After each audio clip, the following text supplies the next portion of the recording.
우리 인생을 항해와 같다라고 합니다.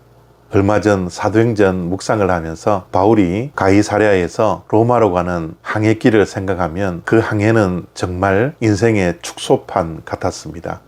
순풍이 불면 배가 잘 항해를 하고요. 그러지 않고 폭풍이 몰아치면 곧 좌초할 수밖에 없는 것이 바울의 항해였지 않습니까? 죽을 고비를 몇 번이나 넘겼습니다.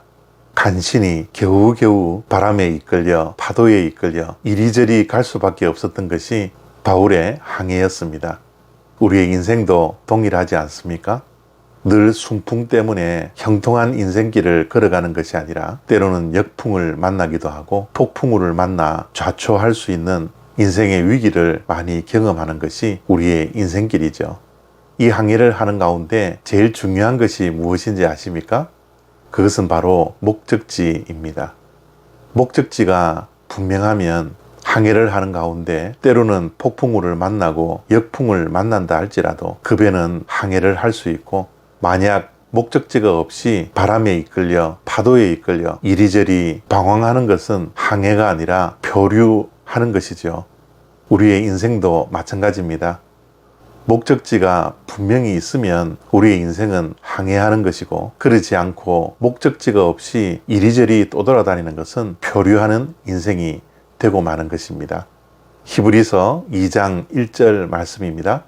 그러므로 우리는 들은 것에 더욱 유념함으로 우리가 흘러 떠내려가지 않도록 함이 마땅하니라. 아멘.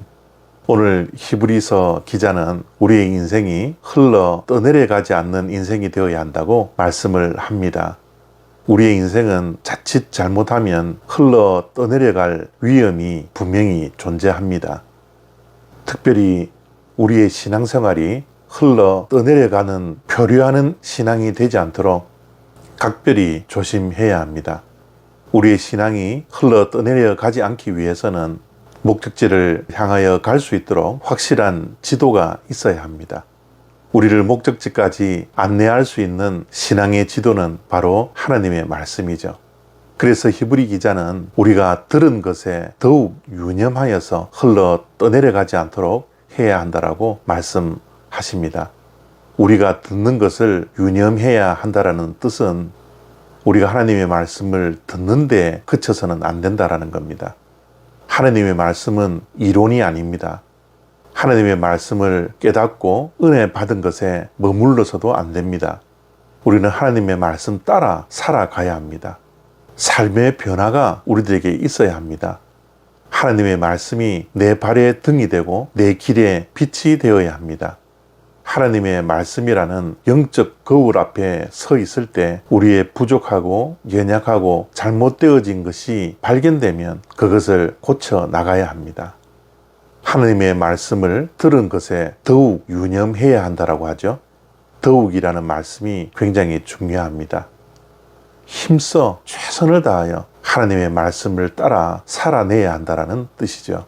매일 하나님의 말씀을 5분 메시지로 전하는 저와, 그리고 이 말씀을 듣는 모든 이들이 하나님의 말씀을 듣는데 그치지 않도록, 그리고 전하는데 그치지 않도록 우리가 유념해야 합니다.